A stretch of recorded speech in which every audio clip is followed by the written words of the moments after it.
ఎక్కడోడు కాదు, సామ్రాట్ అశోక్ మనోడే, బాబాసాహెబ్ మనోడే, ఇలా ముగ్గురు మనోడే. వీళ్ళని మనం ప్రేర్ చేయము. మన నాన్నని, మన తాతని, మన ముత్తాతని మనం గౌరవించం.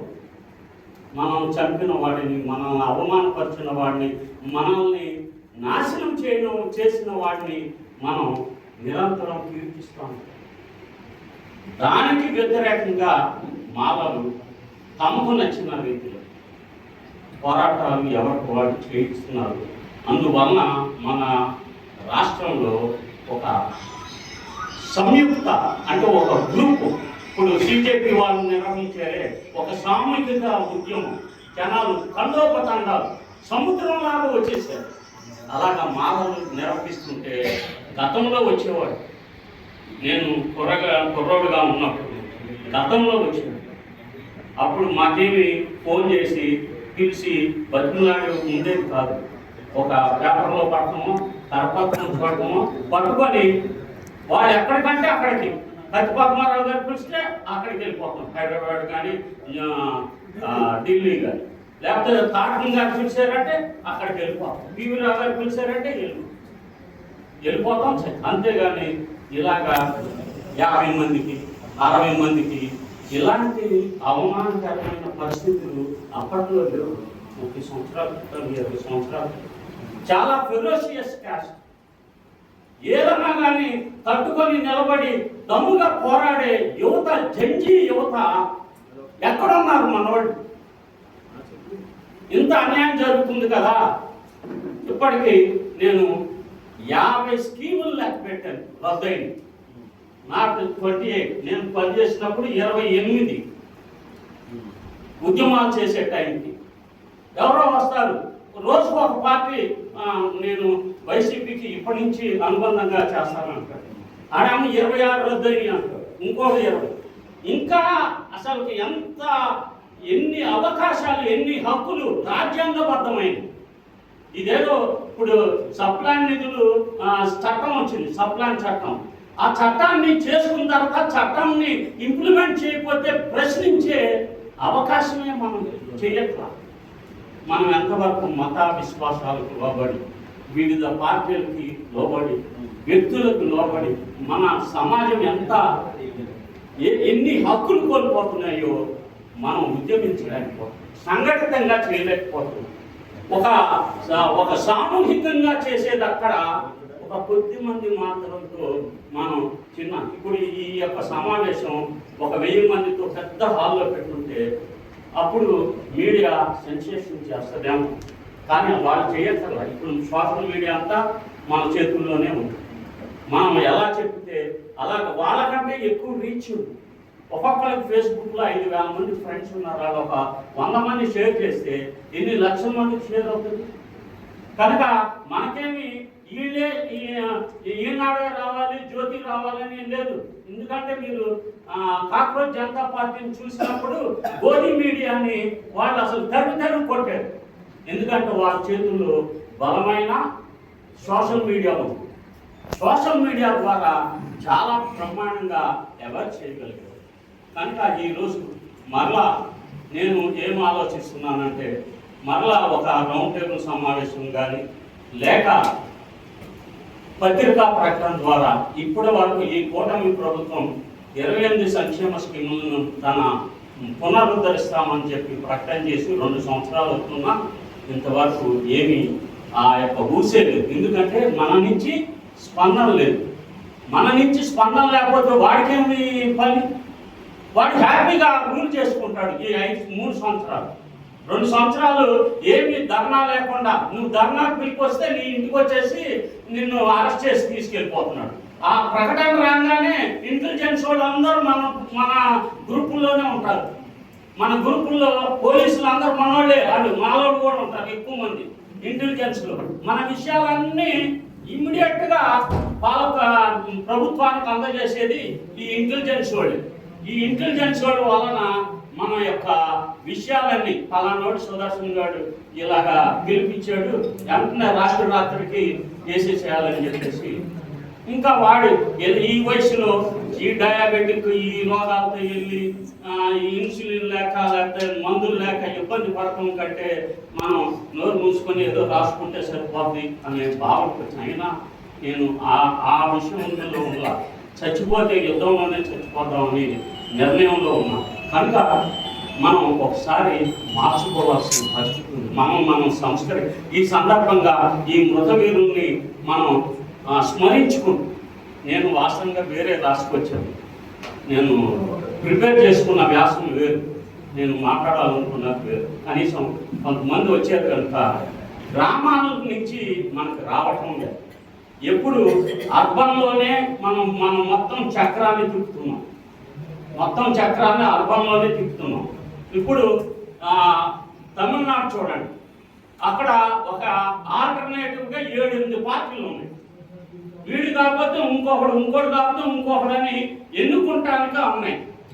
మనకల్లా కానీ గ్రామాల్లో ఒక మా పల్లెటూరు, మా ఊరి గురించి చెప్తాను, కాజీగూడు, పెదపాడు మండలం కాజీగూడు. అక్కడ వెళ్ళంగానే పోస్టర్లు ఉంటాయి, ఫ్లెక్స్లు. ఒకడేమో ఈడి ఫోటో వేసుకుంటారు చింతమనేని, ఇంకొకడేమో అబ్బాయి చౌదరి వేసుకుంటారు. ఇవన్నీ పెట్టి ఈ ఇద్దరికి మేము బానిసం అని చెప్పుకుంటా ఉంటారు ప్రతి గ్రామాల్లో. వాళ్ళు ఆ గ్రామాల నుంచి మన మీటింగ్లకి రారు, మన హక్కుల్ని పరిరక్షించుకుందామన్నా దానికి రారు. లేదు ఇప్పుడు దళిత క్రైస్తవులు మీటింగ్ పెడితే 700 మంది అన్న, లంకలో ఎంతమంది ఉన్నారు? లంకలో ఎన్ని పల్లెటూళ్ళు? వాళ్ళందరూ ఫోన్లో వెళ్ళిపోయినాయి. మీరు కలిపితే మాత్రం మీరు ఎక్కడి నుంచి అయినా వెహికల్ పెడితే మిమ్మల్ని వేసేస్తామని. ఎవరి కాళ్ళు తెచ్చిపోవడం ఎందుకు? దాంట్లో జంజీ యువత ఎదుర్కొనలేదా? ఎంత సక్సెస్ఫుల్గా చేసింది. కనుక యువత తలుచుకుంటే మనం సక్సెస్ ఎందుకు చేయలేము? ఉద్యమాల్ని మనం పోగొట్టుకున్న ఆ హక్కుల గురించి చెప్పానంటే ఒక గంట సేపు పడదు. ఈ 2 ప్రభుత్వాలు ఇద్దరు ఒకటే, వీళ్ళిద్దరు వేరు కాదు. వైసీపీ టీడీపీ వేరు పార్టీలు కాదు. ఈ 2 మానవుల్ని అణిచివేయడానికి ఉద్దేశింపబడిన పార్టీలు. వీటి నుంచి విముక్తి కలగకుండా ఈ జాతి విముక్తి పొందదు. ఇది రుచించదు మనవాడికి. ఎందుకంటే మనవాళ్ళు దాంట్లో సేద తీరుస్తూ ఉంటారు. ఆ పార్టీల్లో ఉంటేనే వీళ్ళకి మనుగడ, వీళ్ళకి ఆక్సిజన్, పనికి ఆధారపడుతుంది కదా. కనుక ఈ విషయాన్ని గమనంలో పెట్టుకొని మనం ఈరోజు ఈ యొక్క అమరవీరులని స్మరించుకుంటూ వాళ్ళ లక్ష్యం, వాళ్ళంతా ఇలాగా ప్రాణాలు పోగొట్టుకుంటామని అనుకోవాలి. అప్పుడు మెట్టు వెంకటేశ్వర గారు, సుదర్శన్ గారు ఈ తెలంగాణలో కూడా ఇద్దరు చనిపోయారు తర్వాత కాలం. ఈ సందర్భం పియు రావు గారు అంటే నేను చెప్పలేదు కానీ కేబీఆర్ అన్న ఫస్ట్ నేను ఎస్సీ వెల్ఫేర్ అసోసియేషన్లో పనిచేసినప్పుడు ఎస్సీ వెల్ఫేర్ అసోసియేషన్ అంబేద్కర్ భవనానికి వచ్చాడు. ఈ వర్గీకరణ ఉద్యమం అంబాసిడర్ కార్ వేసుకొని వచ్చాడు. అమ్మ అప్పుడు ఎంగ కాబట్టి బూట్లు ఎక్కువ వాడేవాడు. ఇది చూసి ఇంత బూట్లు ఆడుతున్నాడు. ఇది ఇప్పుడేమో అన్న పెరాలసిస్ వచ్చి కదలేని పరిస్థితుల్లో కూడా జాతి మీద ప్రేమతో ఈ మధ్య నాకు మేమిద్దరం ఇదయ్యాం కానీ ఒక 10 సంవత్సరాల నుంచి, అంతకుముందు బిగినింగ్ నుంచి అయితే లేదు. కనుక ఇప్పుడు మాల ఉద్యోగుల సంఘంగా మేము వేసిన కేసు సెప్టెంబర్ 17వ తారీఖున హైకోర్టులో వస్తుంది. 1 సంవత్సరం నుండి మేము వేసిన పాయింట్స్కి కౌంటర్ ఇంతవరకు ఈ ప్రభుత్వం ఇవ్వలేదు. ఎందుకంటే మేము వేసిన అన్ని రాజ్యాంగబద్ధమైన పాయింట్స్. దీనిపైనే నేను ఎస్సీ ఉపవర్గీకరణ హక్కుల రక్షణక అని ఒక పుస్తకం రాశాను. అది నేను తీసుకురాలేదు కానీ ఆ పుస్తకంలో ఈ అంశాలన్నీ రాశాను. ఒకప్పుడు ఈ మనం గెలిచిన కేసు, చెన్నై గారి కేసు 2004, ఆయన ఒక 4th class employee, Buddhist, Nellore. ఆయన నిజాయితీగా ఉన్నాడు కాబట్టి ఆ కేసు గెలిచాను. మరి అప్పుడు గెలిచిన కేసు ఇప్పుడు ఎందుకు ఓడిపోయి ఉంటే ఈ ఉద్యమాన్ని ఎవరు తప్పు చెప్పాం? ఫుల్ టైమర్స్ ఉంటాయి కదా, వాళ్ళ తప్పు చెప్పారు. వాళ్ళ విద్యావంతులు కొద్దిగా చైతన్యం కలిగిన వారు, ఆలోచన పరులు. ఎందుకంటే ఏ సమాజంలో అయినా ఇంటలెక్చువల్స్ ఆర్ మోర్ ఇన్ఫ్లుయెన్షియల్, ప్రభావితం చేసేవాడు. వాళ్ళకి కొద్దిగా ఆర్థిక స్థోమత ఉన్నవాడు దీని మీద ఆధారపడకుండా, ఉద్యమాల మీద ఆధారపడకుండా కొద్దిగా స్వతహాగా నిలబడి వాడు చేయగలుగుతాడు. ఎంత మరీ తినేది ఎంతో కొంత సమాజానికి చేస్తాడు. కనుక ఆ విషయాన్ని గమనంలో పెట్టుకొని ముందుకు కొనసాగాలని చెప్పి నేను విజ్ఞప్తి చేస్తున్నాను. డెఫినెట్గా మా అడ్వకేట్ అయితే బొంగ శశిభూషణరావు, ఆయన తారకం గారి శిష్యుడు, ఈ కేసుని ఈ సంవత్సరంలో ఎలాగైనా చేస్తానని 2-3 సార్లు చెప్పడం జరిగింది. ఈ కేసు మనం ఇక్కడ విజయం సాధించినా వాళ్ళు డెఫినెట్గా సుప్రీంకోర్టు కడతారు.